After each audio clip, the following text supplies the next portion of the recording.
Chapter 1: The Impossible Crime. It was on one of those damp, colourless mornings in Baker Street that I was startled out of my reading by Holmes's sudden exclamation. He had been pacing before the fire, his lean figure outlined against the faint glow, when a telegram was thrust into his hands by the boy. Holmes tore it open with that peculiar energy of his, and, having scanned its contents, turned towards me with eyes alight with the keen flame of interest which always preceded the promise of a case worthy of his powers. "My dear Watson," said he, holding out the paper, "do you recall Inspector Lestrade's peculiar method of opening conversation? He never fails to strike the note of mystery at once. Listen: a crime without parallel, victim found in locked chamber, sole clue, a bloody handprint upon the ceiling, immediate assistance required. What say you? Shall we go to Scotland Yard?" Before I could reply, Holmes had already snatched his coat and hat from the peg.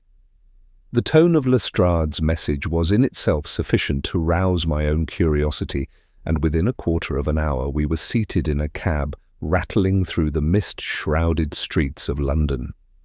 Holmes leaned back, his eyes half closed, but I knew, from the slight twitch of his fingers, that his brain was racing furiously. "A handprint on the ceiling, Watson," he murmured. "One does not readily meet with such an incongruity. Unless our criminal were possessed of simian agility or some mechanical contrivance, the presence of such a mark suggests either deliberate deception or a most singular struggle." At Scotland Yard, Lestrade awaited us with his customary mixture of pride and anxiety. "I knew you'd come, Mr. Holmes," he said, wringing my companion's hand. "The Yard is in a proper fix over this one. If you can make head or tail of it, I'll confess you are a magician as well as a detective." We were soon conveyed to the scene itself, a modest lodging-house in Lambeth, its narrow staircases and dingy passages redolent of poverty. The landlady, a nervous woman, wrung her hands as we entered. "It was Mr. Phelps, sir," she said, "a quiet lodger, never giving trouble. This morning I found his door locked from within. When we forced it, he lay upon the floor, lifeless, with no wound save a bruise upon the temple, and there, above him, oh, it makes my flesh creep even now." Indeed, when we were ushered into the chamber, I could scarcely suppress an involuntary cry. The victim lay stretched upon a threadbare carpet, his pale face turned upwards in ghastly repose. But it was the crimson smear upon the low ceiling that seized the eye, a grotesque imprint of a human hand, the fingers splayed wide, the palm pressed flat against the plaster, as though some desperate soul had clutched at the heavens in his final agony. Holmes drew a chair into the centre of the room and mounted it, his gaze fixed intently upon the mark. Producing his lens, he examined it with that cool detachment which never deserted him. "Observe, Watson," he said quietly. "The hand is that of a man, strong, sinewy, and yet curiously elongated in the fingers. The blood has run in rivulets downward, proving the mark was made while fresh, but the ceiling is a full 8 feet high. Our victim, though of moderate stature, could scarcely have touched it even by leaping, yet here the print lies firm and clear." Lestrade shifted uneasily. "The door was locked, the window fastened from within, no sign of forced entry. The doctor says death was due to concussion, perhaps from a fall. But what man, falling, leaves his bloody signature above his head?" Holmes descended, his expression inscrutable. He moved about the chamber, scrutinizing the bed, the mantel, and the sparse furnishings with hawk-like eyes. At the window he paused, fingering the catch. "Fastened, yes, but see the dust upon the sill, Watson. Broken, disturbed. Someone has been here recently." We questioned the landlady further. She could tell us little beyond that Mr. Phelps had been reserved, solitary, and that the night before she had heard voices raised in argument, though she could not distinguish words. Holmes turned suddenly to Lestrade. "You will, of course, preserve the handprint with the utmost care. Its significance may prove decisive. As to the identity of our visitor, I shall reserve judgment until further inquiry. But mark my words, this is no common quarrel, nor is that print the random spatter of a dying man. There is intention here and design." As we quitted the gloomy lodging-house, Holmes's eyes gleamed with suppressed excitement. "Watson," he said, "we are confronted with a paradox, a locked room, a silent death, and a message written not upon paper, but upon the ceiling itself. Depending on it, the solution will test every faculty we possess." Chapter 2. The First Discussion. Our cab bore us swiftly back to Baker Street, for Holmes declined Lestrade's offer of further questioning at the Yard.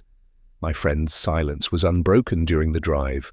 Only his restless fingers, tapping against the side of the seat, betrayed the current of thought beneath his calm exterior. Once in our sitting-room, he threw himself into the armchair, lit his pipe, and remained enveloped in smoke for some minutes, while I waited with what patience I could muster. "Well, Watson," he said at last, "what do you make of our singular spectacle?" I considered a moment. "The locked chamber suggests suicide, but the absence of weapon or means puts that theory out of the question. As for the handprint, it seems almost theatrical, as though someone wished to terrify rather than conceal." Holmes inclined his head approvingly. "Excellent, my dear fellow. You grasp the essential incongruity. A locked room is not the puzzle. Many mechanisms may serve to imitate security after intrusion, but that crimson palm pressed against the ceiling, that is our riddle. It cries of intention, of contrivance. One must ask, for whom was the message intended?" He rose suddenly, began pacing, and with a gesture pointed his long fingers towards the ceiling above our own heads. "Imagine the exertion required, Watson. A wounded man raising himself to such a height, pressing his hand firmly, deliberately. It is unnatural, yet there the mark is. Therefore we must inquire not merely how it was placed, but why. A signpost, a signal, perhaps even an accusation." "You think it points to the murderer?" I ventured. Holmes smiled thinly. "It points to something, assuredly. Whether to the murderer, to his method, or to his motive we shall discover. But note this, the fingers were elongated, unnaturally so. Have you observed certain professions tend to shape the hand?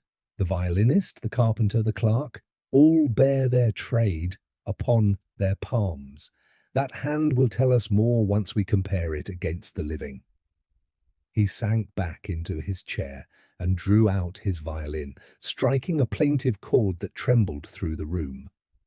"Phelps," he murmured, "a solitary man, a lodger without family." Who, then, was the voice heard in his chamber the previous night? And why the quarrel? These, Watson, are the threads we must gather. Lestrade seemed at a loss, I remarked. "Quite so. He sees the locked door, the fastened window, and concludes impossibility. Yet impossibility is but the cloak of ignorance. Strip it away and one finds a simple fact. Do you recall, Watson, the affair of the speckled band? How men swore the room was secure, and yet there was the serpent." I could not but nod at the memory. "Then let us follow the same path. Consider the window with its dusty sill disturbed. There lies our opening. Someone entered, or at least leaned, within. But then why the locked door? Why not leave the window unfastened as proof of intrusion? Unless—" He broke off, his eyes narrowing. "Unless the criminal wished us to believe there was no entrance at all. A deliberate deception." His bow swept another melancholy note across the strings. I knew better than to interrupt when he fell into this half-meditative state, and contented myself with observing the firelight play upon his sharp features. Presently he laid the instrument aside. "Watson, tomorrow we shall return to Lambeth. I wish to measure the precise distance from floor to ceiling. and to examine that print under stronger light. It may be possible to lift fragments sufficient for analysis. Blood speaks if one listens. And what are the voices the landlady heard? Holmes nodded. That detail interests me greatly. If she can be persuaded to recall the quality of the sound, the timbre, the accent, it may guide us. For now, however, let us collate what we know: a recluse lodger, dead without clear cause, a locked room, and a bloodied hand pressed impossibly high. From such contradictions the truth shall emerge. He leaned back, eyes closed, as though to dismiss the subject. Yet I perceived the quickened rhythm of his breathing, the eager tension of one who scents the trail of a quarry not yet visible. For my part, I felt that strange mingling of dread and excitement which his cases so often inspired in me. Somewhere behind the veil of ordinary London life lurked a drama of violence and cunning, and Sherlock Holmes had already placed his hand upon the curtain. When at last I retired, his figure was still visible in the glow of the lamp, bent forward in thought, lips moving silently as if rehearsing arguments with an unseen adversary. I knew then that the handprint on the ceiling had fixed itself upon his mind as one of those enigmas that he would pursue with relentless ardour until the last shred of mystery was torn away. Chapter 3. A scene of deception. The following morning broke clearer than most, though the damp of the previous day still clung to the air. Holmes, who had scarcely slept, greeted me with a cup of coffee already at his elbow, and a bundle of notes scrawled upon loose sheets. His face bore that eager sharpness I had come to associate with a mind fully engaged upon its quarry. "Come, Watson," he said briskly, "we must waste no daylight. There are deceptions woven into that dingy chamber in Lambeth, and I intend to unravel them before Lestrade entangles himself further. Bring your stout walking stick. I have a sense we may require it." We arrived at the lodging-house to find Lestrade already present. Pacing the corridor with his notebook in hand, he greeted us with evident relief. "I confess I am glad you've returned, Mr. Holmes. The case is the talk of the division. The newspapers will have it by tomorrow, and the Commissioner presses for progress." "Progress, my dear Lestrade, is never hastened by anxiety," Holmes replied, brushing past into the chamber. "Now, Watson, observe." The room looked as it had the day before, save for the body, which had been removed to the mortuary. Yet there remained upon the floor a faint outline where Phelps had lain, and above, the ghastly crimson palm still glared down from the plaster. Holmes drew a small measuring rod from his pocket and, mounting the same chair as yesterday, marked the distance. 8 feet and 3 inches, Watson, considerably beyond the reach of a man of ordinary stature. Yet note this. He drew my attention to the small table beneath the mark, its surface bare, save for a smear of dried blood along the edge. Does it not suggest that the victim, or someone, stood upon this to make the impression? I examined the table closely. The stain seems consistent, yet could it not have been accidental? Holmes shook his head. Accident seldom arranges itself with such deliberation. Moreover, see how the grain of the wood is impressed faintly upon the palm. Whoever made this mark pressed hard, as if intent upon permanence. Lestrade, peering upward, frowned. "But why should a murderer proclaim himself so? It seems folly." "Exactly so," Holmes answered coolly. "Therefore it is not folly, but stratagem. We are intended to believe what is not true. The question is, what?" He turned to the window. In the clearer light of day, the disturbed dust on the sill was more evident. Holmes produced a pocket lens and traced a finger along the frame. "Here, Watson, is the imprint of a shoe, small, narrow, with a pointed toe. A woman's shoe beyond doubt. Note the faint trace of leather polish upon the wood." "A woman?" Lestrade exclaimed. But the landlady swore no female visited Phelps. He was a bachelor, shy of company. Holmes smiled faintly. Ah, but secrecy is never the companion of passion. Our landlady may not know it all. Tell me, Lestrade, did you search his personal effects? The inspector admitted that only a cursory glance had been made. Holmes requested the trunk and drawers be opened, and within a few minutes he unearthed a packet of letters bound with string and worn at the edges. He held them up with the delicacy of a man handling evidence of high value. They are addressed in a woman's hand, though the signature is absent.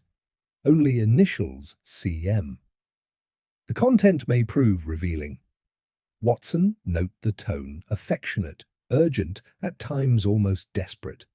Our Mr. Phelps was not so solitary as appearances suggested. Lestrade scowled.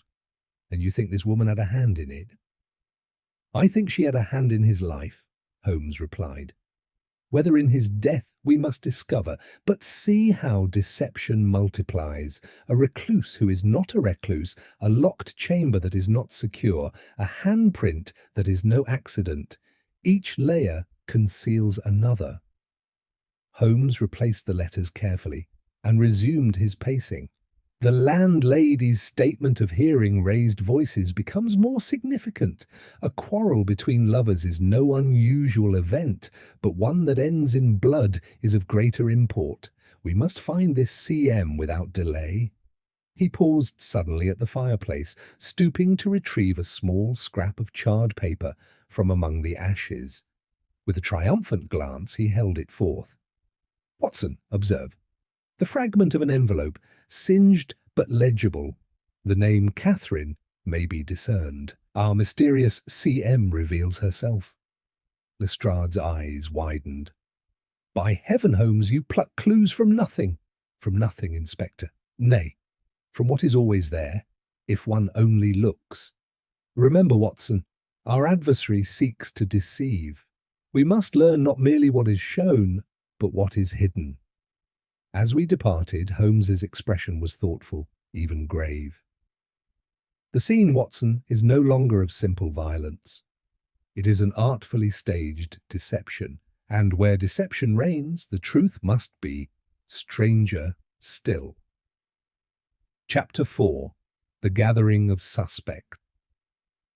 That same afternoon, Holmes declared it essential to hear from those whose names had already threaded themselves into the affair. He summoned Lestrade to Baker Street, and together we resolved upon interviewing the circle of persons connected to the late Mr. Phelps.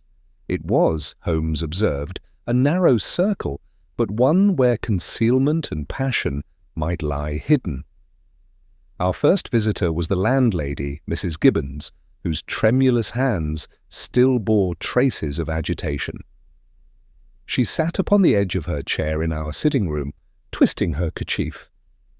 "Madam," Holmes began gently, "you have been most helpful already.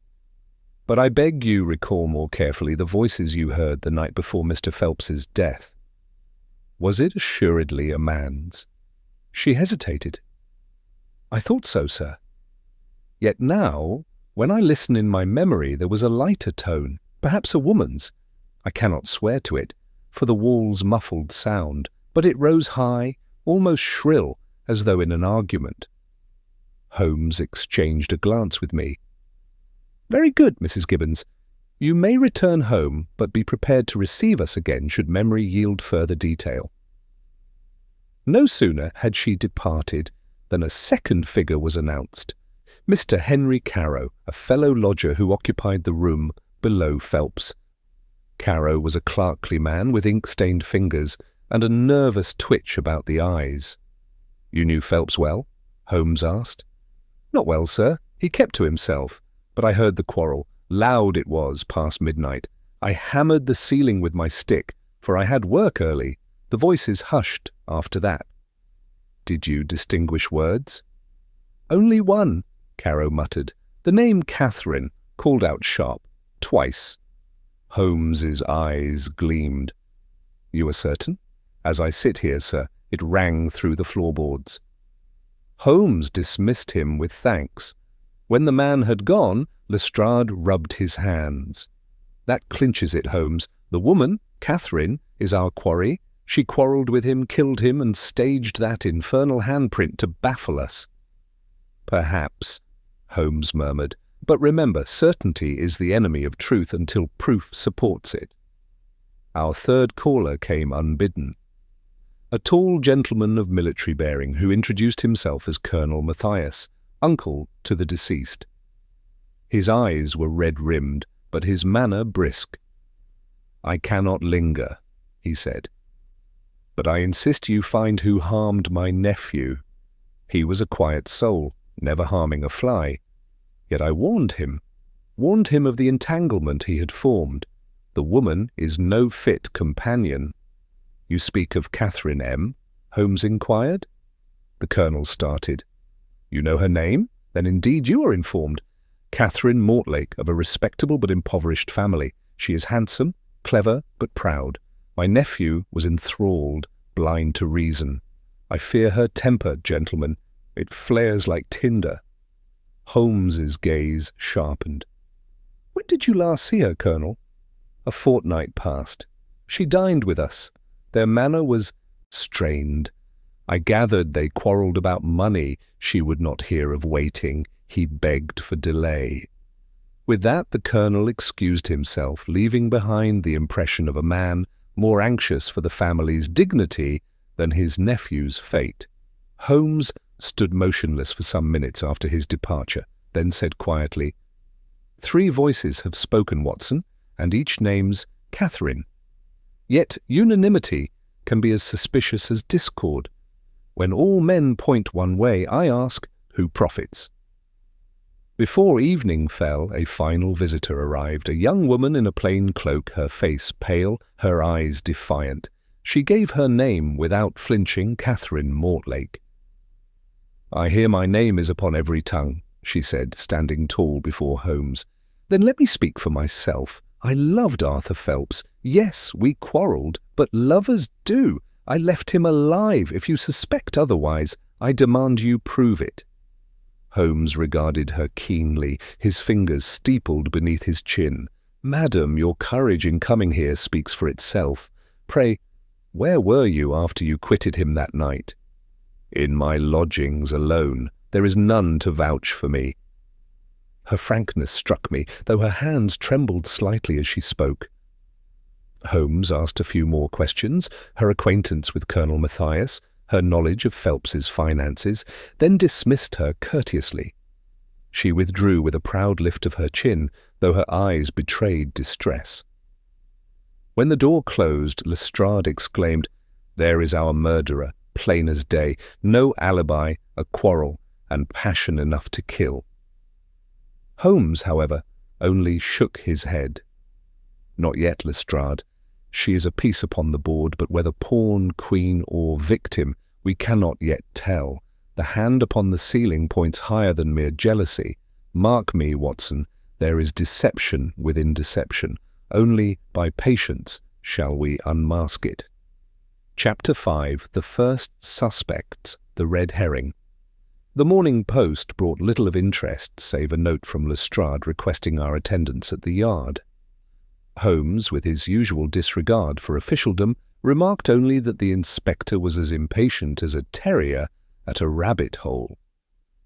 Nevertheless, he consented to go, and by noon we were seated in Lestrade's office, where a thin file of evidence lay upon the desk.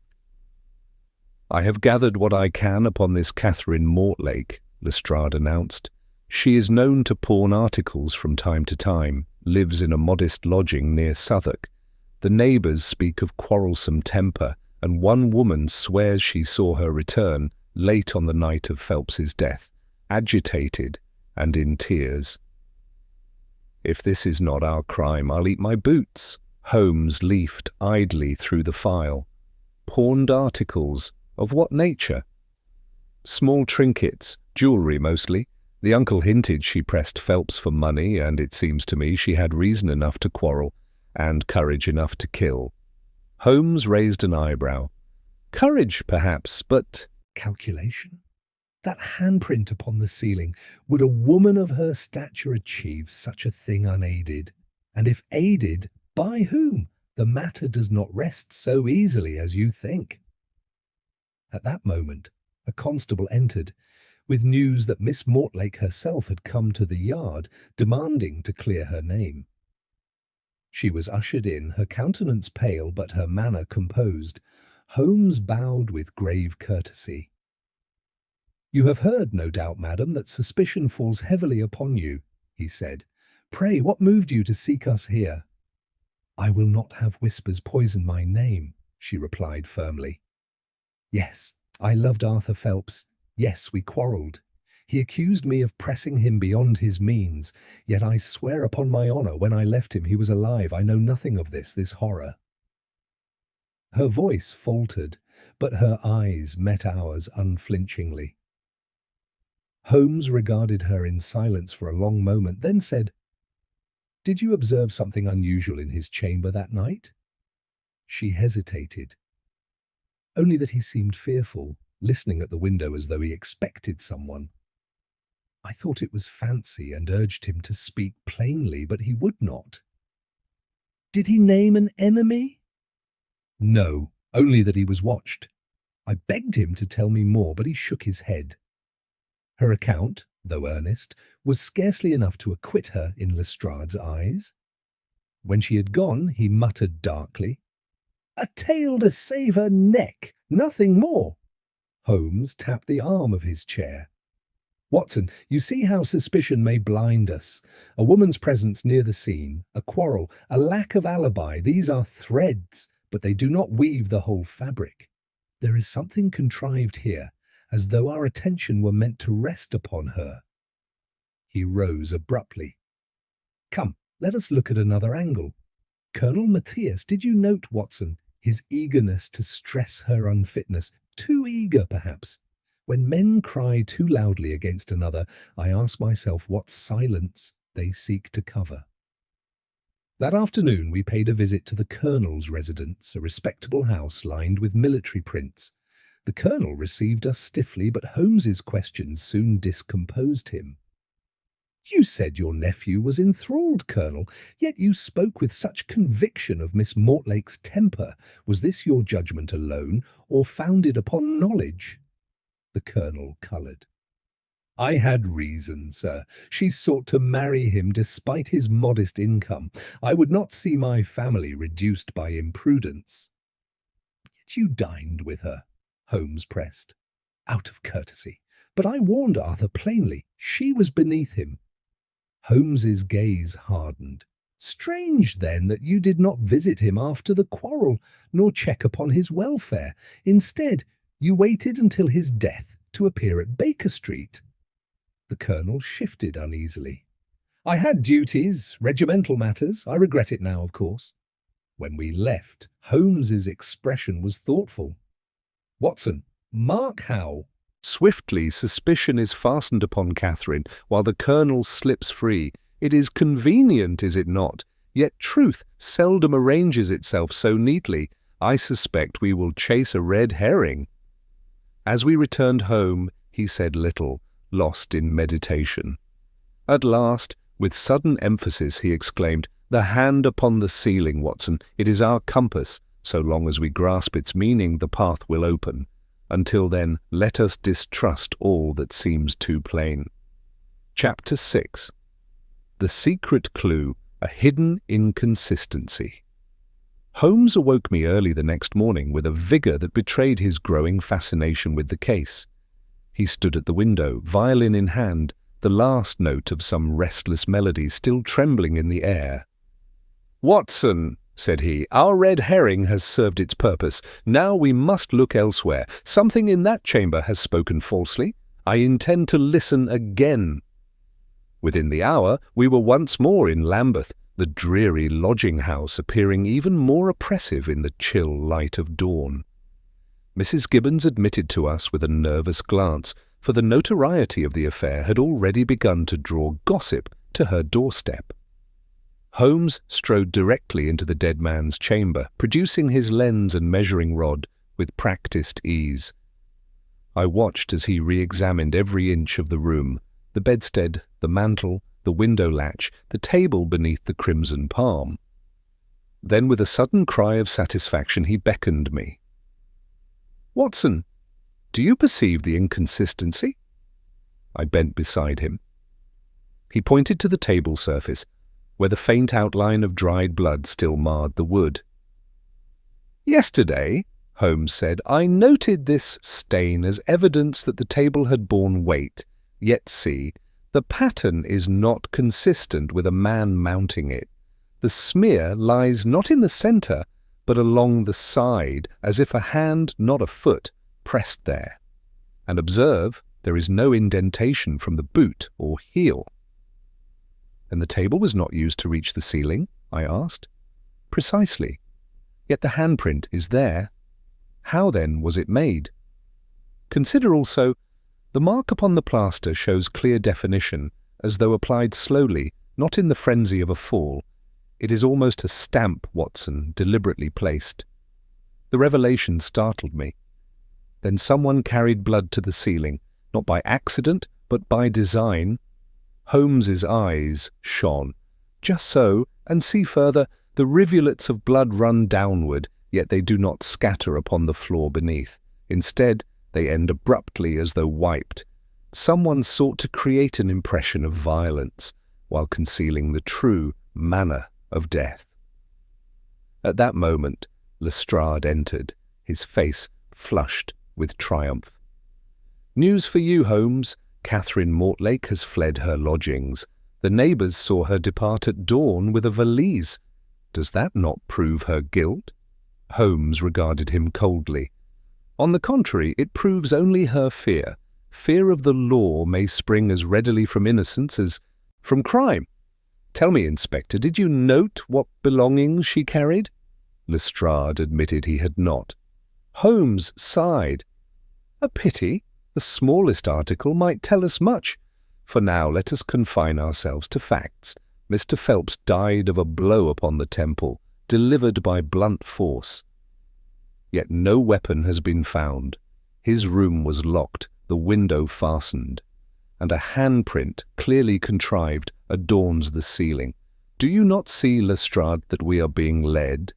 Our quarry is a mind that delights in artifice." He turned again to the fireplace, stooping low. From the ashes he drew another scrap of paper, this one less charred than the last.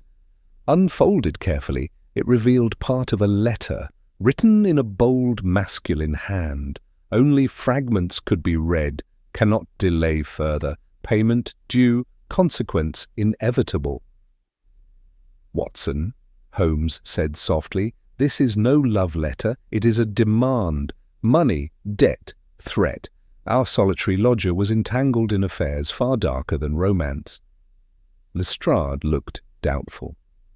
"But the Colonel insisted Phelps was cautious, even timid." "Men may hide much from their kin," Holmes replied. "This letter speaks of a creditor or accomplice, someone with leverage strong enough to silence him. And mark, Watson, how well the Colonel knew the details of Phelps's finances. Too well, perhaps."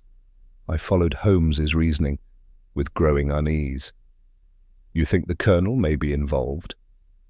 "I think," said Holmes, "the truth lies between what men proclaim and what they conceal.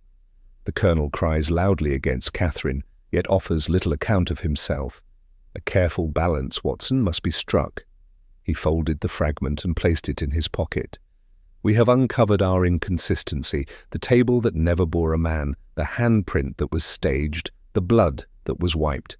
These are not the marks of passion, but of calculation. Whoever struck down Arthur Phelps desired not only his death, but a spectacle, a puzzle to ensnare the unwary. And that, my dear fellow, is where we begin to close the net." Chapter 7. The Crime Grows Stranger. The following day brought developments that deepened the mystery rather than dispelled it.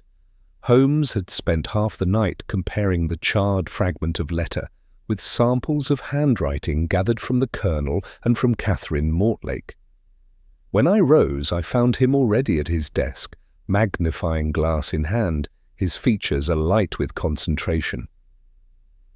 "It is not hers," he declared, holding up the fragment as I entered. The bold strokes, the angular formation, these belong to a man of military training, or at least accustomed to official correspondence. Catherine writes in a rounded feminine hand. This Watson is altogether different. You suspect the Colonel? I asked. I suspect only what is before my eyes, he answered. But suspicion is a seed. Let us see what soil it finds. Before further discussion could ensue, Lestrade arrived, harried and flushed. Holmes, the case grows monstrous. The mortuary attendant reports that Phelps's pockets contained not trifles, but a promissory note for £200, unsigned, yet dated the very day of his death. What do you think of that? Holmes's eyes gleamed. A debt, Watson, as I surmised. The sum is large enough to drive a desperate man or woman to rash measures, but unsigned, curious, almost as though the document awaited completion when death intervened. Lestrade frowned. And there is more. Catherine Mortlake has not merely vanished. Her landlady swears a man called upon her the night before her flight. Tall fellow, cloaked, with a heavy tread. She heard them quarrelling. Then all fell silent. Holmes leaned forward eagerly. A man, you say? Did she describe him further? Only that he limped slightly as though from an old wound. Holmes exchanged a swift glance with me.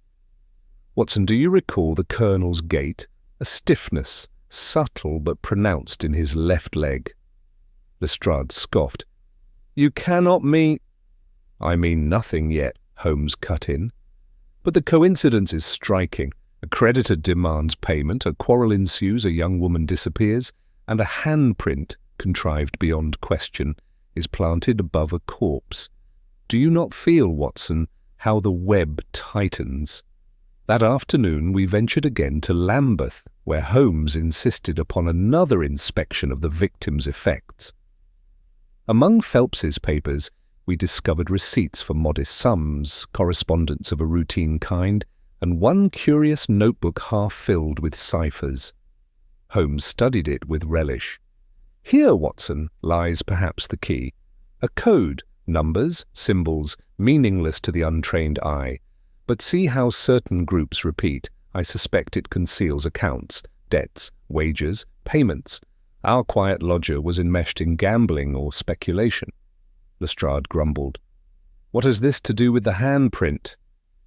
Everything, Holmes replied coolly. For the handprint is the mask, while the debt is the motive.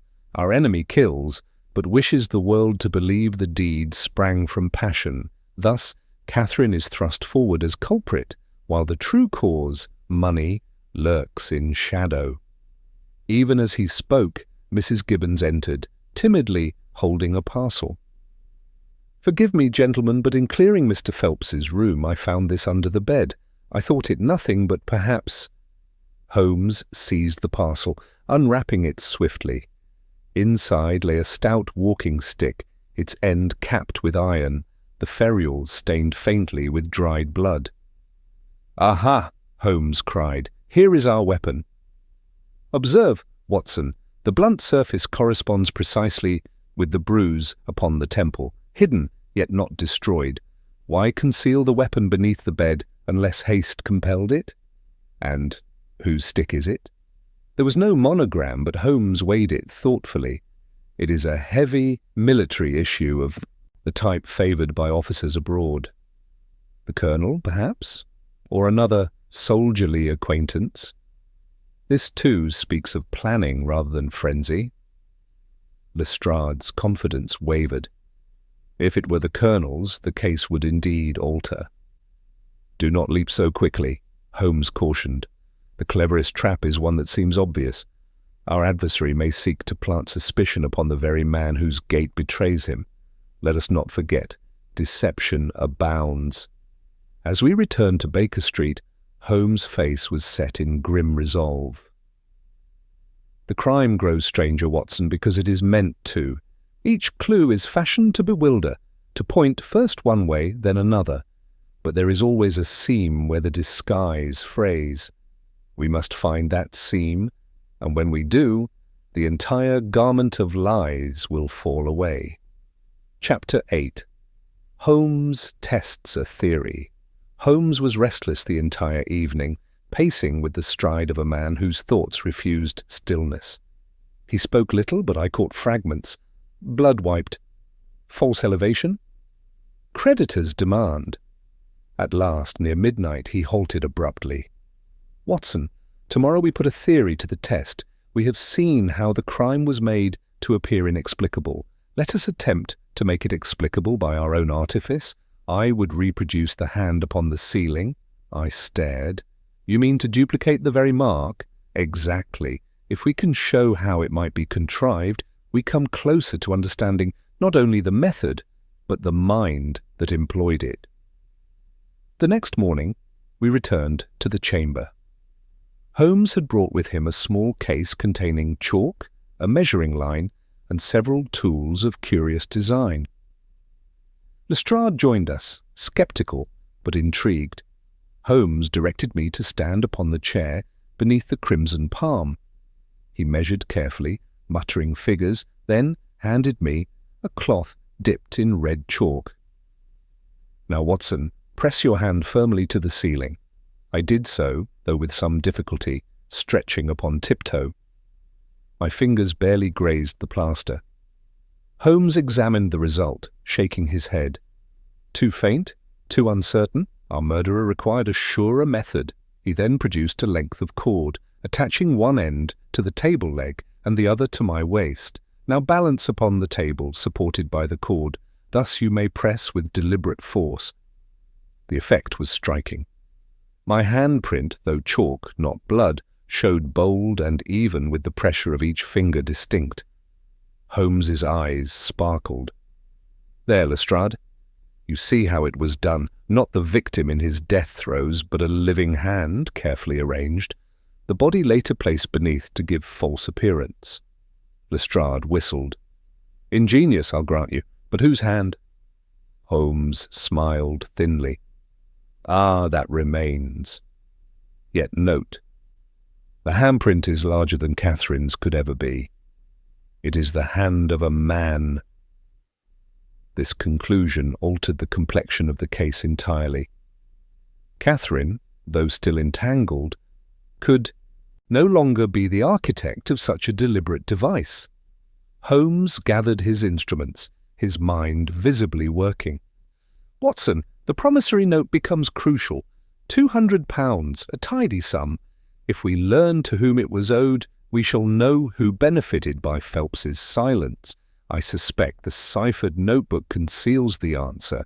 Until then, let us not be deceived by appearances. As we prepared to leave, Holmes examined the window once more. He dusted the sill lightly with chalk and revealed faint ridges. The shoe print I observed earlier is overlaid by another, heavier, square-toed, a man's boot. 2 visitors used this window, not one. The woman came, yes, but so did another. Strong enough to kill, deliberate enough to stage a scene. That Lestrade is the figure we hunt. Back in Baker Street, Holmes spread the ciphered notebook across the table. Hours passed as he analysed patterns, occasionally exclaiming when a sequence yielded to his logic. I watched with growing admiration as columns of numbers dissolved into words. At last he leaned back, weary but triumphant. It is a ledger, Watson. Names, amounts, dates. Phelps was in the grip of a clandestine gambling circle. And look here, an entry marked with initials M and the sum of £200. Tell me, does that not suggest Colonel Matthias? I gasped. Then the colonel was not the protector but the creditor? Precisely. He denounced Catherine to deflect attention from himself. The limp, the handwriting, the military cane found beneath the bed, all converge upon him. Yet we must not rush. Proof must be irrefutable. Tomorrow I shall confront him indirectly. He smiled in that way which promised mischief as well as deduction. Watson, you recall how trout are best taken with a tempting fly? We must bait our hook. If the colonel is guilty, he will betray himself when the lure is dangled. I pressed him for details, but he would reveal no more. Instead, he returned to his violin, filling the room with restless strains. I knew then that his mind was shaping some intricate stratagem, and that the true contest between Holmes and the unseen hand behind the ceiling print was only just beginning. Chapter 9. A second attempt, the culprit, strikes again. It was rare to see Holmes sleep late, yet the following morning found him still in his chair, the violin upon the floor beside him. He woke at my approach, eyes bright, though his face bore the wear of vigil. "Watson," he said at once, "events will quicken today." When deception fails to mislead, the desperate hand often strikes again. We must be ready. No sooner had he spoken than Lestrade burst into the room, his countenance grim. "Holmes, another outrage! Catherine Mortlake was attacked last night in her lodgings. She escaped with only a bruise, but her assailant fled unseen. The neighbours heard a scuffle, then silence." Holmes rose, every trace of fatigue vanishing. "As I predicted. Our adversary seeks to silence the one witness who might contradict his tale. Come, Watson, we must see her at once." At Catherine's modest quarters we found her pale but composed, a bandage upon her brow. She received us without fear. "I told you I was watching," she said bitterly. "Last night he came, a shadow through the window. He seized me, struck me down. I cried out and he fled." "Did you glimpse his face?" Holmes asked gently. "Only a cloak, a tall figure, and a limp, I swear it." Holmes's eyes darkened. "A limp again. Watson, the net tightens." Lestrade muttered, "This proves her innocence, if proof were needed. The man who killed Phelps now seeks her life." "Indeed," Holmes replied, "and that attempt betrays both fear and knowledge. Our adversary believes she holds some key. The question is, what?"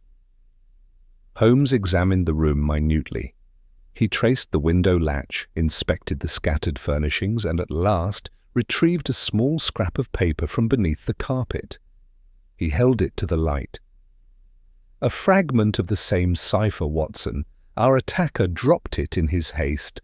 Thus, Catherine's peril is no accident. She, too, was entangled in these accounts." Catherine watched with wide eyes. "I knew nothing about debts. He kept his affairs from me. I swear." Holmes regarded her steadily.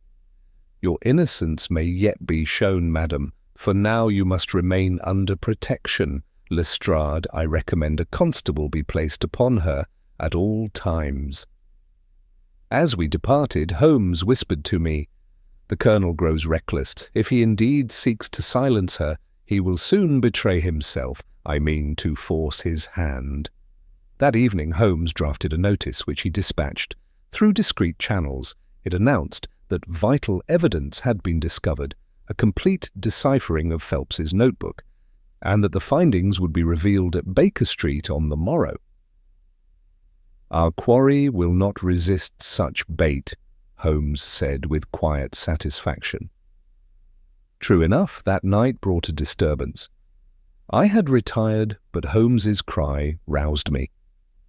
A shadow had flitted at the window of our sitting room. Together we rushed into the street, yet the figure vanished into the fog, leaving only the echo of hurried steps, and faintly, the dragging sound of a lame gait. Holmes returned inside, calm though his eyes blazed. "Watson, the second attempt confirms all. Our adversary struck once at Catherine and once at us, each time under cover of night. He fears exposure. Tomorrow he shall come openly, and then we shall be ready." He sat down, scribbling furiously in his notebook, laying out names, motives, and times with mathematical precision. I watched him, struck again by the relentless logic that allowed no respite until truth was seized. When at last he paused, he looked at me with a faint smile. You see, Watson, how do the pieces align? A debt of £200, a colonel with military cane, and limp, a staged handprint, and now repeated attempts to silence those who might speak. Only one thing remains, to draw the spider fully into the web. The lamps burned low as midnight passed. I felt a chill creep over me, for though Holmes's tone was confident, there lingered the shadow of peril. Somewhere in the fog-bound city, the true hand that had pressed blood against a ceiling still moved freely, and we awaited its final stroke. Chapter 10. The true motive begins to surface. The morning dawned heavy with fog, muffling the cries of London's streets. Holmes, however, was alert from the instant his eyes opened. He had slept but a few hours, yet his features were sharpened with the resolve of a man whose plan neared its test. "Today, Watson," said he, sipping his coffee, "we draw nearer the heart. Our enemy fears discovery, else he would not risk violence twice. The motive must soon declare itself, for desperation is the enemy of concealment." By noon, Lestrade arrived, breathless. "Holmes, you were right. The colonel appeared at Catherine's lodgings early this morning, claimed he came to inquire after her welfare, but the constable on guard swears he pressed her with questions. When she refused him, he departed in anger." Holmes's expression hardened. "And did the constable observe something else?" "Yes. Matthias carried a stout cane, the same type as we found beneath the bed." Holmes rose, his eyes alight. "The circle narrows. Yet before we accuse, let us be precise. Bring Catherine to Baker Street, Lestrade, and send word to the colonel as well. We shall see what light truth casts when both stand together." That afternoon Catherine sat in our rooms, pale yet resolute. Holmes questioned her with delicacy. "Miss Mortlake, you swore Phelps spoke of being watched. Did he ever name his watcher?" "Never directly," she replied. "But once he muttered that his uncle pressed him, that debts must be paid. I thought it was a mere family quarrel. Now I fear I misjudged." Holmes leaned back, steepling his fingers.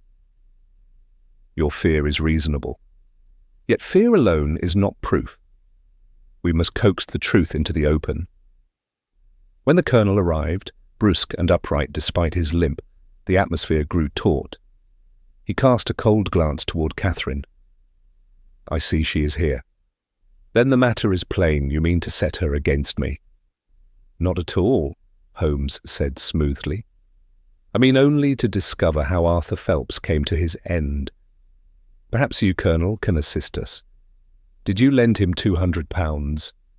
The colonel stiffened. "He borrowed, yes. A gentleman's arrangement. I expected repayment, nothing more." Holmes' gaze sharpened. "And when he failed, did you threaten him?" "Certainly not," thundered Matthias. "I chastised him for folly, but no more." Holmes drew the fragment of letter from his pocket and laid it upon the table. "Then perhaps you will explain why this note, found in his fireplace, bears handwriting identical to yours. It speaks not of courtesy, but of consequence inevitable." The colonel paled, though he quickly mastered himself. "Forgery," he snapped. "A crude trick to ensnare me." Holmes said nothing, only turned his gaze upon Catherine. "Miss Mortlake, you knew nothing of this debt?" "Nothing," she whispered. "He kept it from me. Yet I saw fear in his eyes whenever his uncle's name was mentioned." Lestrade bristled. "Holmes! This is enough for an arrest." Holmes raised a hand. "Patience, Inspector. Let us first hear the colonel's account of the night in question. Where were you between midnight and dawn?" Matthias hesitated. "At my club," he muttered. "Alone?" Yes." Holmes's voice rang clear. "Then how do you explain the cane found beneath Phelps's bed, identical in weight and pattern to yours, and the limp observed by Catherine's landlady the night she was visited by a cloaked figure?" For a moment the colonel's mask faltered. His hand clenched upon the stick he carried, knuckles white.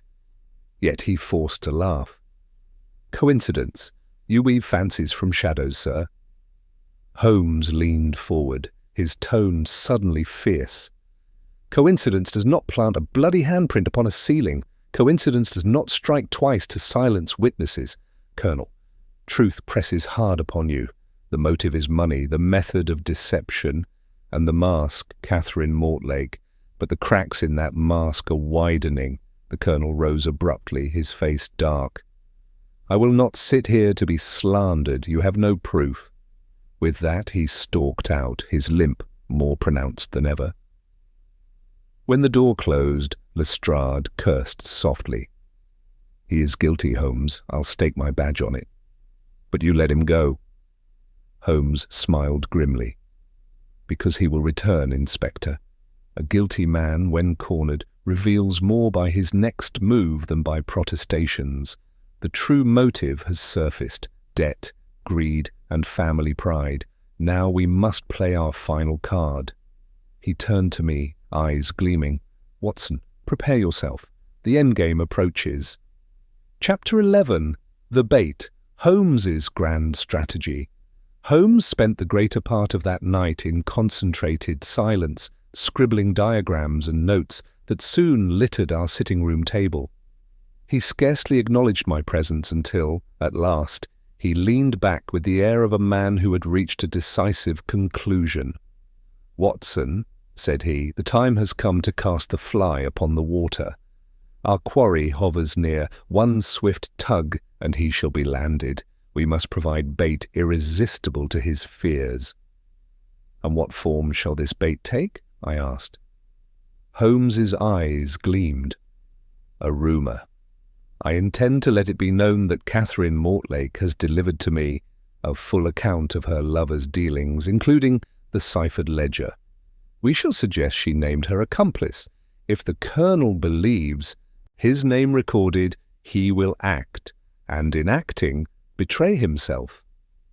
It was a dangerous game, but Holmes played such games as naturally as breathing. By noon, the rumour had spread through discreet channels, aided by Lestrade's willing tongue. Catherine herself, though trembling, consented to the scheme.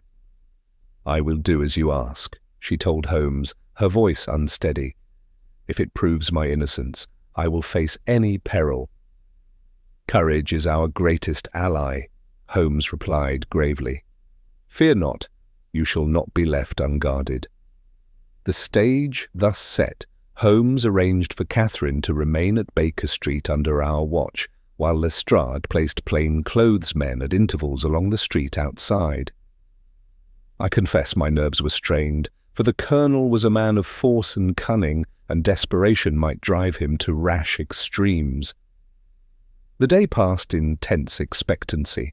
Holmes paced incessantly, pausing only to listen at the window or scribble further notes. At dusk, he announced, "The fish has not yet bitten, but wait until nightfall. Darkness lends courage to the guilty." Sure enough, as the lamps were lit and the city's hum softened into muffled echoes, a shadow appeared across the street. Holmes, peering through the curtains, gave a faint nod. "There, Watson. Observe how he lingers, feigning aimless stroll. He measures our door like a soldier sizing the breach." Lestrade, stationed below, signalled readiness. Yet Holmes forbade immediate seizure. "Not yet," he whispered. "Let him come to the hook. We require not suspicion, but certainty." An hour dragged by. At last a firm knock sounded upon the door. Holmes himself admitted our visitor, Colonel Matthias, cloaked, cane in hand, his expression stern. "I come," said he, "to demand an explanation. My name has been linked to this vile affair. I will be satisfied." Holmes bowed courteously. "Enter, Colonel. You may indeed find satisfaction here, for we possess documents of grave import, documents which name the hand behind Arthur Phelps's death." The Colonel's eyes flickered to Catherine, who sat near the hearth, pale but resolute, "So," he sneered, "the lady has turned informer." Holmes seated him firmly. "Let us be plain. We know of the debts, we know of the ciphered ledger, we know a cane, such as yours, was found beneath the bed. But most damning of all, the bloody hand upon the ceiling was contrived by no woman's fingers. It was a soldier's hand, pressed with deliberation, using a cord to steady the weight. A soldier's hand, Colonel, accustomed to stratagem." Matthias's knuckles whitened upon his stick. "Lies," he muttered. "Conjecture." Holmes's voice cut sharp. "Then you will not object if we compare your palm to the mark? Lestrade stands ready to escort you." At this, the Colonel sprang up, face contorted. "You go too far, sir. I'll not be handled like a criminal." Holmes stepped lightly aside, his eyes gleaming. "There speaks of guilt. Yet the trap is not sprung fully. Watson, recall what bait draws the fish, the certainty he is about to be caught. Watch closely now." Indeed, Matthias made for the door in sudden panic, but Lestrade and his men burst in, blocking his path. The Colonel's resistance was brief but violent. His cane struck against the wall with a metallic clang, revealing a hollow compartment within the ferrule. From it tumbled a folded sheet, the missing half of the threatening letter. Holmes retrieved it calmly. "And there lies the proof, signed in your hand, Colonel, naming the sum, warning of consequence. The net has closed." The Colonel sagged, defeated. "He was weak," he muttered hoarsely. "A fool. He would have ruined us all. I meant only to frighten him, but he fell. I finished what fate began." Holmes regarded him coldly, and staged a grotesque charade to cast blame upon an innocent woman. "Colonel Matthias, your strategy has failed." Chapter 12. The Moment of Recognition. The Colonel stood surrounded, his cane clattering upon the floor, where Lestrade's men had wrested it from his grasp. His chest heaved, his proud bearing diminished, yet some vestige of defiance lingered in his eyes. "You have no right," he spat, his voice hoarse. "This is an outrage." Holmes regarded him with quiet disdain. "Outrage lies not here, Colonel, but in Lambeth, where an innocent man lies dead, and upon the ceiling where your guilty hand sought to deceive us all." The Colonel's lips tightened, but he did not reply. Lestrade motioned his men to guard the door. "We have enough now, Holmes. The cane, the letter, the debt. He's ours." Holmes raised a hand. "Not so fast, Inspector. There is a difference between evidence that convinces the eye and proof that satisfies the law. Let us not mistake one for the other." Catherine, who until then had sat silent, rose unsteadily. "Then it is true," she whispered. "Arthur's uncle, his own blood, brought him to ruin?"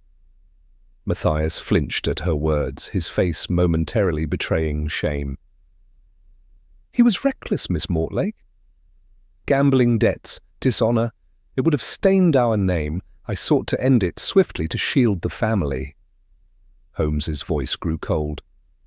"And so you struck him down? A family's dignity at the price of a man's life?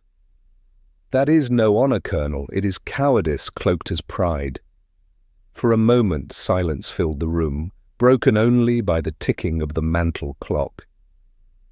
Then Holmes stepped nearer, his piercing eyes fixed upon the Colonel. "You contrived the handprint to point suspicion towards Miss Mortlake, knowing her quarrels with the victim. You relied upon passion to mask calculation, but your scheme bore a fatal flaw." The Colonel sneered faintly. "And what flaw was that?" Holmes lifted the folded sheet retrieved from the cane. "This letter.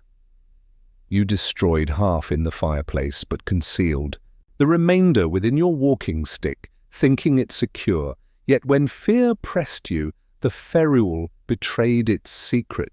That is the flaw, Colonel. the concealment of one who distrusts even his own invention. The recognition dawned upon Matthias then. His shoulders slumped, his gaze fell, and the defiance drained from him. It was as though the weight of exposure, heavier than any military campaign, bore him down at last.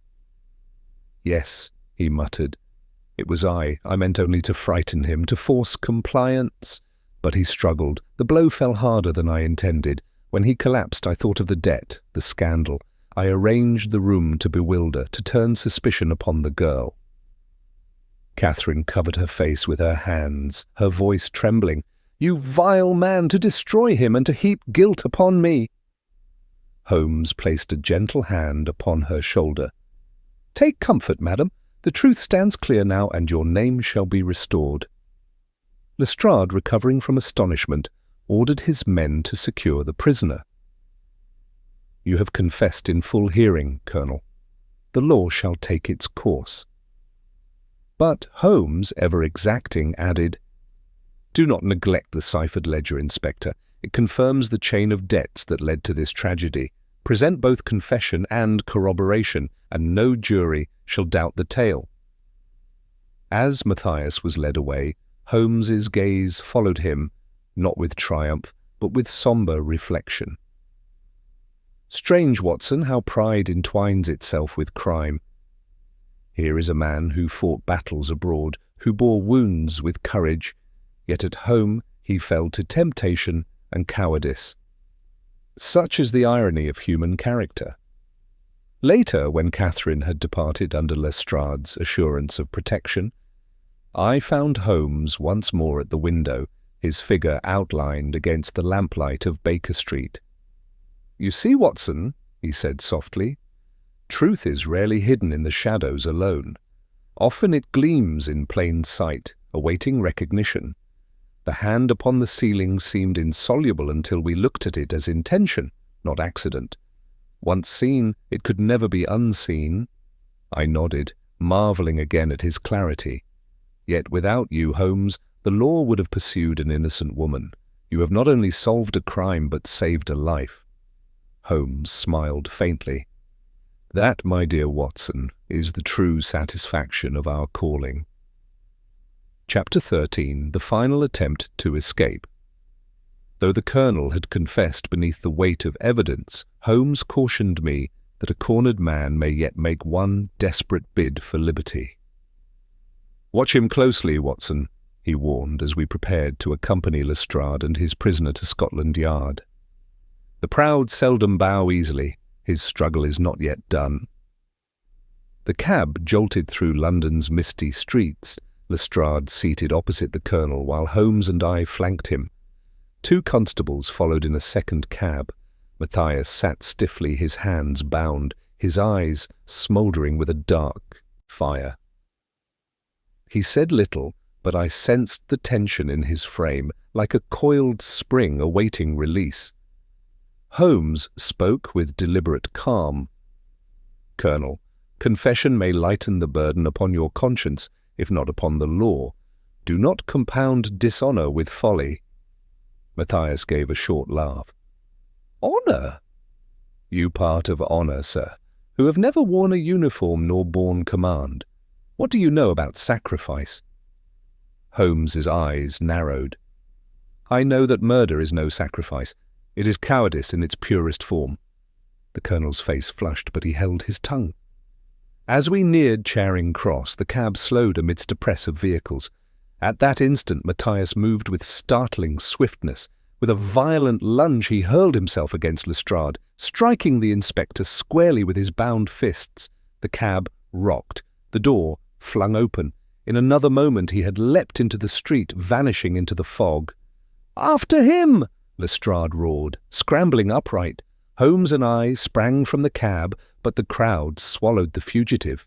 For several tense minutes we pursued shadows through alleys, hearing the uneven pound of his lame step ahead. Then silence. Holmes halted, listening intently. "This way, Watson!" He darted down a narrow passage that opened upon the Thames embankment. There, outlined against the lamps, we glimpsed Matthias staggering, his limp pronounced, his cloak trailing. We closed swiftly, Lestrade's constables converging. Cornered against the river wall, the colonel turned, brandishing his iron-capped cane, which he had somehow recovered in the struggle. His face was pale, his eyes wild. "You'll not cage me like a beast," he cried. "Better the Thames than your gallows." He swung the cane with desperate strength. Holmes sidestepped, the blow glancing harmlessly against the stone. The constables advanced, but Matthias fought like a man possessed. At last, in the melee, he slipped upon the wet pavement. The cane clattered from his grasp, and with a strangled cry he collapsed into the arms of the law. Exhausted, yet defiant, he spat at Lestrade's feet. "Do your worst. I care nothing for your justice." Holmes regarded him gravely. "Justice is indifferent to your care, Colonel. It will come whether you scorn it or not." With bonds secured more firmly, Matthias was conveyed once more toward the yard, this time under double guard. Holmes, though composed, showed a flicker of relief. "You see, Watson, how prophecy fulfills itself. The guilty seldom submit without one final convulsion. It is as much part of their nature as the crime itself." At Baker Street later that night, Catherine Mortlake returned, trembling with both fear and relief. Lestrade had informed her of Matthias's attempted flight. She clasped Holmes's hand with gratitude. "You saved me, Mr. Holmes, not once, but many times. Had he escaped, I believe he would have hunted me still." Holmes inclined his head. "It was your courage that aided us most, Miss Mortlake. Few would have borne such suspicion with such composure." When she had departed, I turned to Holmes. "Surely now the case is complete. The confession, the weapon, the attempt to flee, what more remains?" Holmes smiled faintly. "Closure, Watson. The law will claim him, but our duty is to truth, not merely to custody. We must still gather every thread lest some future hand dispute the weave." He drew out the ciphered ledger once again, his eyes gleaming in the lamplight. "There are names yet unexplained, debts unresolved. Who knows what other shadows may stir? But for tonight we may rest. The Colonel's final attempt has failed. The game, in its essence, is won." I confess a deep weariness overcame me then, mingled with admiration for my friend's foresight. In every stage, prediction, trap, pursuit, he had foreseen the criminal's path as though reading it from a book. Truly, Sherlock Holmes stood unmatched in the art of deduction. Chapter 14, Holmes, closes in the final clue revealed. Though Colonel Matthias lay secured within Scotland Yard, Holmes showed no sign of relaxing his inquiry. He remained at the table in our sitting room, the ciphered notebook spread before him, pages of calculations scattered around. I urged him to rest, but he shook his head impatiently. "Watson, a confession may satisfy Lestrade, but it does not satisfy me. We must tie every thread so tightly that no loose end invites doubt. A confession, after all, may be retracted. The cipher, however, speaks without prejudice." For hours he laboured, eyes darting from page to page, fingers drumming upon the table. At last he exclaimed, "It is as I suspected. The entries are not mere wages, but a record of payments to several men. Here, M, for Matthias, of course. But note this symbol, a triangle beside another series of amounts. It recurs throughout. Do you perceive, Watson, that our colonel was not the only figure in this affair?" I leaned closer. "Then Phelps's debts extended beyond his uncle?" "Indeed, he owed to a circle, perhaps a syndicate. Matthias was one creditor, but others had claims. That explains the colonel's fear. Exposure would not only disgrace him, but reveal the broader network. His motive thus was double, to protect his name and to suppress knowledge of others." Holmes fell silent, staring into the fire. Yet one question gnaws still. Why the elaborate handprint? He might have staged a burglary, an accident, even a suicide. Why choose such a grotesque symbol? I ventured a guess. Perhaps to frighten Catherine, to ensure suspicion clung to her. Holmes shook his head. No, the handprint was not for Catherine. It was for us. It was a challenge, Watson. A flourish of pride from a man who fancied himself cleverer than the law. He wished to prove his cunning by devising an impossible scene, but pride, as ever, proves fatal. Just then, a messenger arrived from the yard. Holmes tore open the note, scanning quickly. A smile touched his lips. Excellent. The palm impression taken from Matthias matches precisely with the print upon the ceiling. Ridge for ridge, line for line. That, my dear fellow, is the final clue. Then the case is sealed? I asked. Sealed as any case may be, Holmes replied. Yet reflection remains. Consider, Watson, the irony. Had Matthias left the room untouched, suspicion might never have fallen upon him. The locked door, the quarrel with Catherine, these alone would have condemned her. But he could not resist embellishment. In striving to appear ingenious, he revealed himself. We spent the evening reviewing every stage of the inquiry, from the first telegram to the Colonel's capture. Holmes delighted in retracing the chain of deductions, pointing to the moments where each clue had shifted the path. Note especially, he said, the inconsistency of the table. All hinged upon that.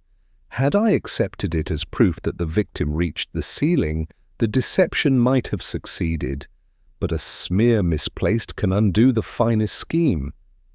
I could not suppress admiration. It is astonishing, Holmes. Without you, Catherine would now lie under suspicion, and the Colonel free. He dismissed the praise with a wave. You overestimate my role, Watson. Truth lies always in the details. I merely looked where others would not. Yet I saw the satisfaction in his eyes. For though he spoke modestly, he knew he had wrested order from a chaos contrived to mislead. As midnight approached, Holmes stretched, laying aside the ciphered notebook at last. The final clue is revealed, Watson. The hand upon the ceiling was never a mystery of strength or acrobatics, but of pride and deception. And pride, once touched, leaves its imprint deeper than blood. I felt a shiver despite the warmth of the fire. Then the case is truly done. Holmes smiled faintly. Done for us, yes, but for the law it proceeds. Lestrade shall present his prisoner, his evidence, and his palm print. The rest lies beyond our concern. He rose, gazing out into the fog-dimmed street below. Yet remember this, Watson. However cunning the criminal, he always leaves a trace. Our task is to see it. And with that quiet pronouncement, he returned to his chair, his eyes glinting in the lamplight. The hunter satisfied, yet already hungering for the next pursuit. Chapter 15. The Final Gathering. The days following Colonel Matthias's arrest saw the city abuzz with speculation. The press, eager for sensation, grasped at the bizarre details: the locked room, the handprint upon the ceiling, the vanished suspect who turned out to be the victim's uncle. But little of the truth reached the public. Holmes, as always, avoided their attention, preferring the quiet satisfaction of completed work to the glare of notoriety. Yet for one final task he made an exception. "Watson," said he one morning, as I was folding the newspaper with some irritation at its gross inaccuracies, "we must convene those still entangled in this affair. There remains a debt, not of money, but of clarity. Let all see plainly how the threads were drawn and knotted. I've arranged for them to come this evening." And so it was that shortly after dusk the sitting-room at Baker Street became host to the final gathering. Catherine Mortlake arrived first, her expression reserved, her hands clasped tightly in her lap. She had borne much, and though vindicated, the shadows had not yet lifted from her eyes. Mr. Henry Carow, the nervous lodger from below, came next, flushed and uneasy, hat in hand. I was summoned?" he asked, glancing around the room as though unsure whether to sit or flee. "You were, Mr. Carow," Holmes replied. "You may yet provide a useful perspective." Finally came Inspector Lestrade, trailed by 2 yard officials and a clerk bearing a folder of documents. Holmes greeted them all with a nod and waited until the room had settled into silence. "My friends," he began, "you are gathered here not to hear what the law will do that falls to the courts, but to understand what truly occurred in the matter of Mr. Arthur Phelps. That understanding, I believe, is owed to all who stood near to the storm." He turned first to Catherine. "Miss Mortlake, you were accused, pursued, and nearly silenced, not by justice, but by deception. You are owed the truth as much as anyone." She met his gaze, but said nothing. Holmes gestured to the documents Lestrade held. "Colonel Matthias will stand trial. His confession is on record. But let us walk back through the fog he attempted to lay before us." He began at the beginning, outlining the discovery of the locked room, the position of the body, and the singular handprint upon the ceiling. "It was not made by the victim," Holmes explained. "It was placed deliberately by the murderer, using his own blood, and pressed from a height with careful staging, a grotesque deception designed to confuse. Then he described the cane, concealed beneath the bed, iron-capped with blood traces that matched the wound. A military cane, such as Colonel Matthias carried. The match in weight, design, and blood residue left no doubt," Lestrade interjected. "And the palm print, perfect match to the Colonel's, that sealed it." Holmes nodded. But the key to unravelling the crime lay not in the violence, but in the motive. Arthur Phelps was entangled in private debts, some legitimate, some illicit. Colonel Matthias, chief among his creditors, stood to lose both money and reputation should those dealings come to light. He turned toward Mr. Carow. "You, sir, may not realize your role, but your pounding on the ceiling during the quarrel alerted the landlady. Without that, the timing of the argument might never have been confirmed." Carow blinked, startled. I only wanted quiet. I didn't mean—" "You meant no harm," Holmes said gently. "But justice sometimes turns on the smallest action." He concluded by recounting the Colonel's attempted escape, the recovered half-letter from the cane's hollow ferrule, and the deciphered ledger linking all debts to Matthias. Each detail brought visible change to the room. Catherine sat straighter, Carow's brow furrowed with dawning comprehension, and even Lestrade, so often self-assured, looked subdued. When Holmes finished, silence hung for a moment. Then Catherine spoke, her voice low. "And what becomes of the ledger, the other names?" Holmes looked at Lestrade. "The Yard has it. Let them pursue as they deem fit. For our part, the murder is solved." Lestrade nodded. "We'll follow where it leads, but for now Colonel Matthias will answer for Arthur Phelps." The guests departed one by one. Catherine paused at the door. "Thank you," she said to Holmes, then to me. "Both of you." When we were alone, I turned to Holmes. "Why the gathering, really? You've never cared for dramatics." Holmes gave a rare smile. "Because, my dear Watson, truth gains power when spoken aloud. Tonight, it's settled in the minds of those who mattered most. That is justice enough." Chapter 16, The Reveal. Holmes breaks down the crime. The following day, Holmes and I found ourselves alone once more at Baker Street, the fire burning low and a faint fog pressing against the window panes. It was a quiet morning, too quiet for Holmes, who always grew restless once the energy of a case began to settle. He rose from his chair and moved to the fireplace, where the remnants of yesterday's diagrams still lay upon the mantel. He gathered them into a tidy stack, then turned toward me with that glint in his eye which always preceded a full recounting. "Watson," he said, "though our guests have departed and the law is satisfied, I would offer you now the complete picture as I see it." I sat forward eagerly.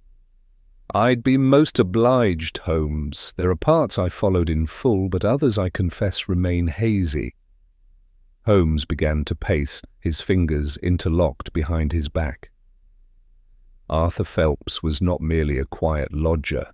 He was a man under immense pressure, entangled in a web of private debts, most notably to Colonel Matthias.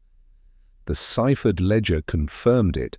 Matthias, while publicly disapproving of Phelps's engagement to Miss Mortlake, was privately invested in keeping the debts hidden. His military reputation, his name, his status, all would suffer if the truth emerged. He paused.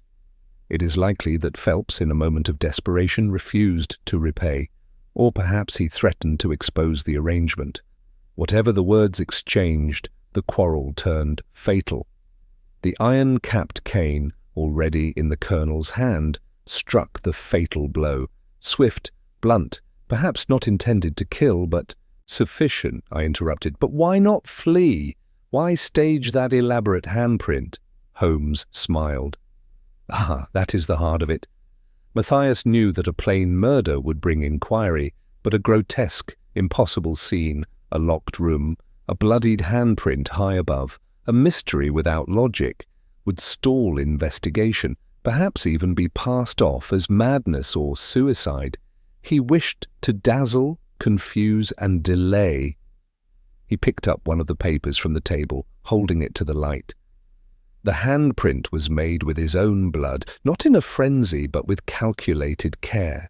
He used a cord to steady himself, leaned upon the table, and pressed his palm flat to the ceiling. The mark was meant to scream of violence, but it also whispered cunningly. That was his mistake. He created something too perfect, too strange. And in doing so, he revealed more than he concealed. I nodded slowly. "And the concealment of the cane?" "Indeed, hidden hastily beneath the bed. He believed he had cleaned the surface, but the stain remained. The ferrule, stained and distinctive, was his undoing. He might have destroyed it, but fear compelled haste, and haste leaves traces." Holmes resumed his pacing. "He then locked the door from the inside using a simple device, a length of wire looped through the key, drawn shut from the window. A trick I've seen before in Eastern cases. Then he exited through the window, fastening it from the outside. Dust on the sill told us someone had leaned out and tampered with the latch." "And Miss Mortlake?" I asked. "She was his shield. He relied on her quarrel with Phelps as a ready-made motive. He'd counted on the landlady's testimony of raised voices, on her lack of alibi, even on her connection to the victim's personal letters. He intended for suspicion to flow naturally to her, as if it could not go anywhere else." Holmes folded his arms. "But Catherine did not flee. She came forward. She offered her own name, endured questioning, and stayed. The colonel, meanwhile, grew more anxious. When she did not collapse beneath the weight of suspicion, he turned to more direct methods, first sending a warning, then attempting to silence her by force. Both failed. He looked toward the window, his voice softening. "And finally, he came here, not to plead, but to destroy. He believed she had named him in a new document, that the ciphered book would tie him to the crime. And so he came to confront us, his last mistake." Holmes turned back to me. "In the end, it was not the blood or the cane, or the cipher alone that condemned him. It was the one thing a murderer should never have: pride. Pride to leave a signature in red upon the ceiling. Pride to believe himself cleverer than all others. And pride, Watson, always leaves fingerprints." I leaned back, and the weight of the story settling over me. "And now, Holmes struck a match and lit his pipe. Now the world turns again. But somewhere out there, Watson, another clever man, prepares his illusion. And when he does, we shall be waiting. Chapter 17. Outcome and Justice. Colonel Matthias stood trial at the Old Bailey on a chill Thursday morning in late November. The courtroom, though dignified in its architecture, buzzed with murmurs of curiosity. Though the public had only vague details, a handprint on a ceiling, a dead lodger, a decorated officer arrested, it was enough to pack the gallery with solicitors, clerks, and common folk alike. The presence of such a scandal tied to a man of military honour lent the affair an irresistible weight. Holmes and I arrived discreetly, taking our place behind the barristers and witnesses. He observed the courtroom with detached interest, his gaze flicking not to the accused, but to the jury, the constables, the prosecutors, and even the man polishing his boots in the corner. "I prefer justice served plainly," he whispered to me, "but the theatre of it has its uses. Watch the colonel's eyes, not his tongue. His words may be shaped, but the eyes will betray whether he still believes himself the cleverest man in the room." Colonel Matthias was led in under heavy guard. He looked thinner than when we last saw him, but no less proud. He did not glance toward the gallery. His eyes remained forward, as though still marching in line with some long-forgotten regiment. The charges were read: murder, obstruction of justice, attempted harm of a witness. He answered them with a calm, unwavering voice. Not guilty. The trial proceeded swiftly. Lestrade, to his credit, delivered a clear account of the arrest, the evidence found, and the testimony of Catherine Mortlake. She was called early and spoke with composure.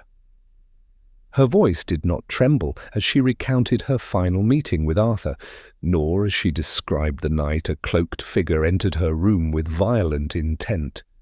When asked if she recognized the man, she turned her gaze directly upon the colonel and said, "By his gait, his height, his presence, I believe it was him." The defense challenged her recollection, citing fear and poor lighting, but the strength of her testimony, combined with the other evidence, made each objection feel more like delay than doubt.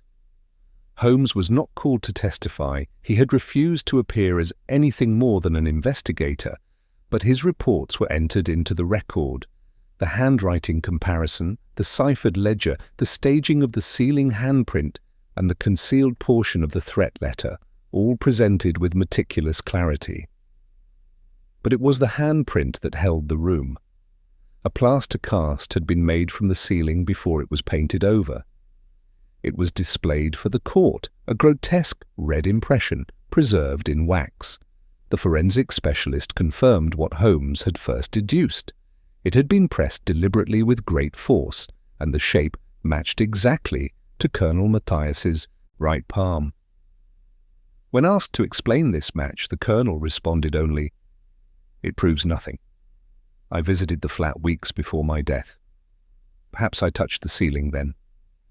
The jury was unmoved. Holmes leaned toward me. Even now he clings to performance. Not as a defense, but as a habit. He still believes he can outplay the world by cleverness alone. In closing, the prosecutor told the jury what Holmes had once told me, that the crime was not one of passion, but of pride. "The defendant staged a spectacle," he said, "not merely to obscure his guilt, but to outwit us. And yet in doing so he left behind the most damning evidence of all, not what he hid, but what he revealed." Deliberation was brief. The verdict, guilty on all counts. There was no outburst, no final declaration. Colonel Matthias stood as the sentence was read, life in prison. He gave a curt nod, then turned and marched from the courtroom, shoulders squared, as if still wearing his uniform. Outside, the cold had turned sharp. Catherine stood by the steps, wrapped in a grey shawl, watching the court doors as though waiting for something more to be finished. Holmes approached her quietly. "It is done," he said. She looked up at him. "Is it?" Holmes did not answer immediately. He removed his gloves and folded them slowly. Justice is not always satisfying. It is at best a correction, not a restoration. But you are no longer hunted. That is something. She nodded. "I will leave London. There's nothing here for me now." Holmes inclined his head. Sometimes a new place gives the mind permission to become something else. As she walked away, Holmes turned to me. "Do you see, Watson? The trial is ended, but the damage is permanent. She carries a wound that will not bleed, but will never vanish." We returned to Baker Street that evening in silence.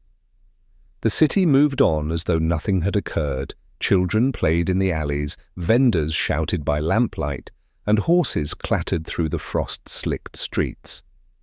Later, Holmes sat with his violin, plucking at it absent-mindedly, not playing, only testing the strings. "You know," he said softly, "it was not the blood that undid Matthias, nor the cipher, nor even the ledger. It was the handprint, not the mark itself, but the arrogance of it." He could not resist the flourish. A simpler man would have made fewer errors, but a man convinced of his brilliance. He always leaves one detail too perfect. He looked at me then. "Let this be a lesson, Watson. The cleverest deceptions are never the ones that succeed, but the ones that fall apart just slowly enough to fool even the deceiver himself." Chapter 18. Holmes's Final Reflection. It was a full fortnight after the trial when Holmes finally returned to his accustomed habits.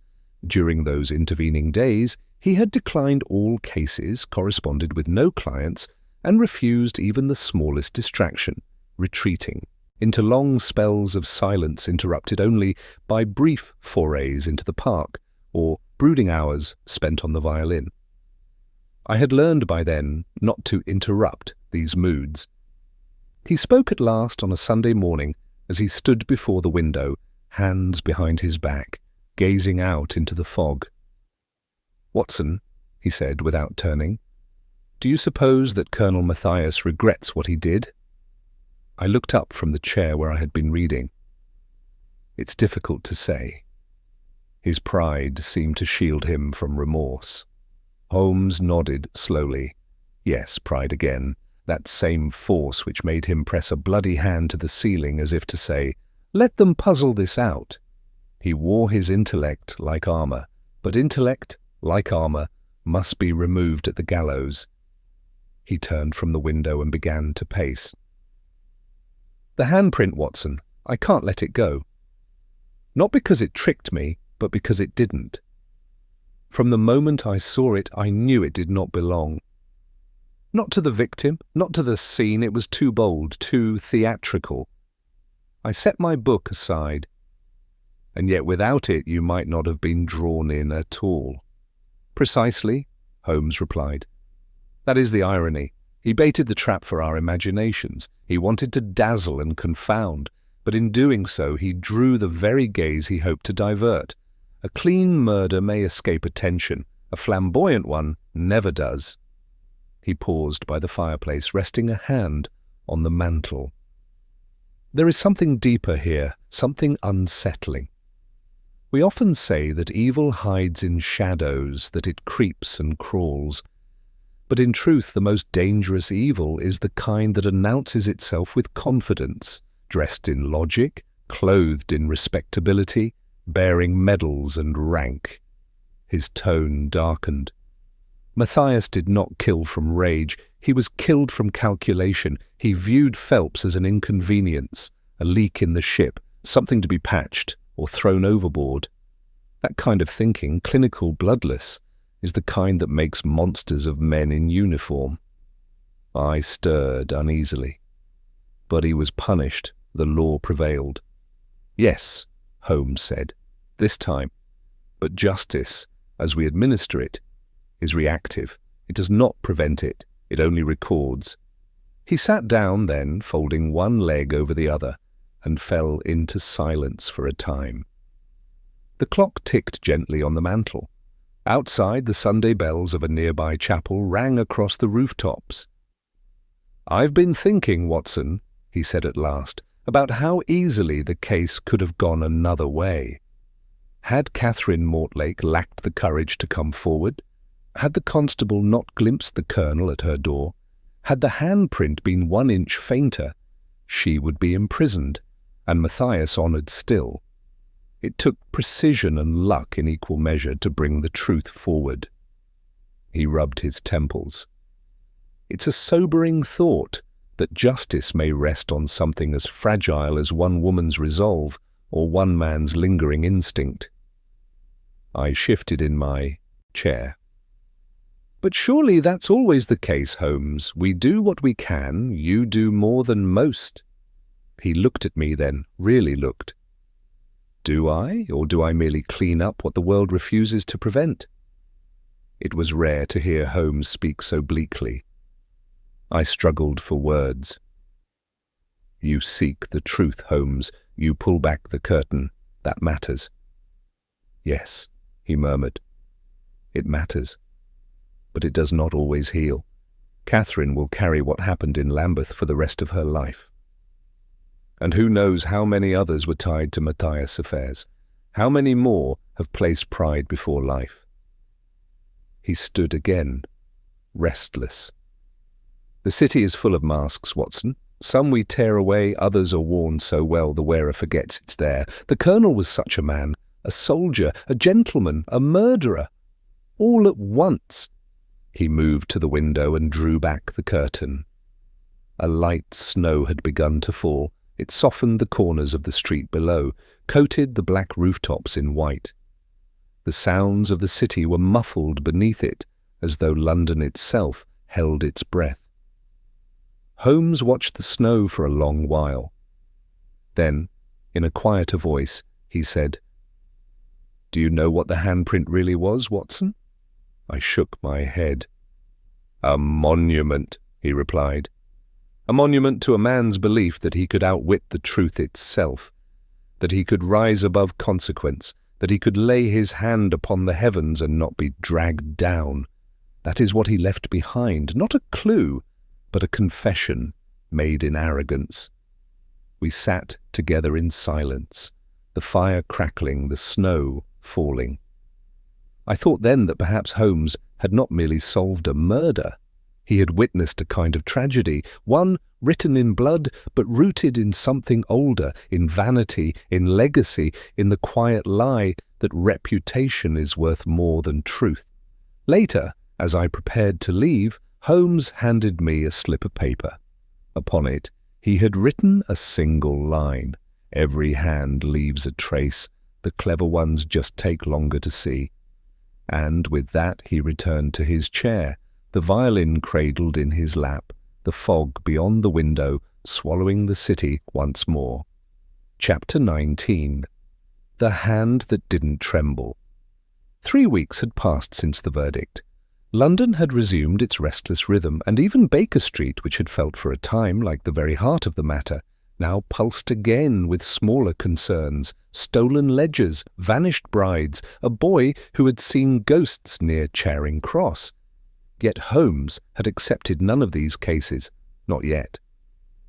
Instead, he moved through our shared rooms like a man hearing echoes only he could discern. He wrote to no clients, read little beyond old monographs, and played the violin only in single, searching notes, as though chasing something unfinished. Then one grey morning a letter arrived, no seal, no signature, just a single sheet of rough paper folded once. I watched Holmes as he opened it. He did not speak while reading it, but his expression changed in that subtle, unreadable way I had learned to observe, not alarm, not joy, not even a surprise. When he handed it to me, I read, "I've gone north. I won't remain where his name is spoken like a ghost's. I left no forwarding address.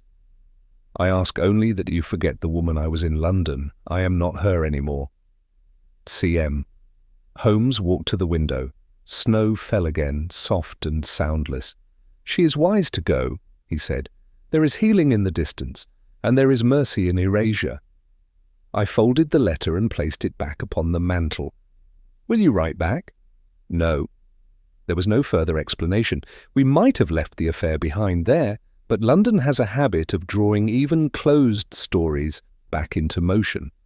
3 days later, a visitor arrived, not with a problem, but with a correction. He was a quiet man, well-dressed but modest. He gave his name as Reginald Fry and his occupation as solicitor. "I was executor for Arthur Phelps's small estate," he explained, seated stiffly in Holmes's armchair. Nothing substantial, some savings, the ledger, a few personal effects. But in reviewing his correspondence, I found something odd. A letter dated months before his death, in which he mentioned fearing someone besides the Colonel. Holmes leaned forward slightly. "Besides the Colonel?" "Yes," he wrote. "Even if Matthias is restrained, I fear the others may act. They are cleverer than he and more cruel. He threatens openly, but they whisper through others." Holmes was still. "May I see the letter?" Fry produced a copy. Holmes read it in silence, then folded it with care. "Why bring this now?" I asked. "The case is closed." Fry cleared his throat. "Because 2 nights ago, someone entered my office and rifled through the box containing Phelps's effects. Nothing taken. But the letter was disturbed. I left it out of carelessness. Whoever came, they touched nothing else. Just that." Holmes was already moving. He returned the letter and crossed to the mantel where Catherine's final note still sat. He took both papers and laid them side by side. After several long moments, he murmured, "The case may be closed by the courts, Watson, but not by the truth." He turned to Fry. "You were right to come, but I must ask, who else had access to the files?" "Only myself and the office clerk. Young fellow, reliable." "Everyone is reliable," Holmes said, "until silence serves them better than honesty." After the solicitor left, Holmes did not speak for nearly an hour. He simply stood, fingers tapping the mantel, his mind elsewhere. "Watson," he said at last, "when we missed something. Or perhaps we were shown only what we were meant to see. If Matthias feared exposure, others in that circle feared it more. He staged a theatrical death to protect reputation, but what if someone let him? What if someone wanted him to take the fall?" "You believe he was used?" "I believe he was sacrificed," Holmes said. "Think of it. A man with a temper, a decorated name, no wife, no children, a perfect target. Let him take the blame. Let him press his palm in blood and leave the stage, and the rest vanish." The room felt suddenly colder. "But why the break-in?" I asked. "Because even careful men forget something," Holmes replied. "And someone feared the letter was that thing." He moved to the bookshelf and retrieved the ciphered ledger, which had been returned to him for private indexing. He laid it flat, then turned to me. "Look again, Watson. We saw Matthias's initials, yes, but these triangles placed beside numbers, names, what if they do not mean creditor or debt, but involvement?" "Involvement in what?" "Not gambling," Holmes said. "Recruitment." A beat of silence passed. I felt a chill run up my spine. "You mean—" "I mean Phelps was no mere debtor," Holmes interrupted. "He was a participant, perhaps even a facilitator. These were not only private loans, they were arrangements, and someone somewhere feared he would speak." He shut the ledger. "Matthias killed him, yes, that part is clear, but I no longer believe he acted entirely of his own mind. I believe he was given a problem and solved it in the way proud men do, brutally, showily, but not without suggestion." I was silent for a long time. "And Catherine?" I asked at last. "Was she still only a victim?" Holmes looked at the snow. "She was a mirror, Watson, a reflection of what Phelps had once hoped to be, Honest, clean, untouched. He may have tried to protect her, and for that, someone tried to silence her. He turned back to the fire. Let her remain forgotten, Watson. Let her begin again. The others may scatter into the dark, and we may never see them again. But if they ever surface— He tapped the ledger once. We'll be ready.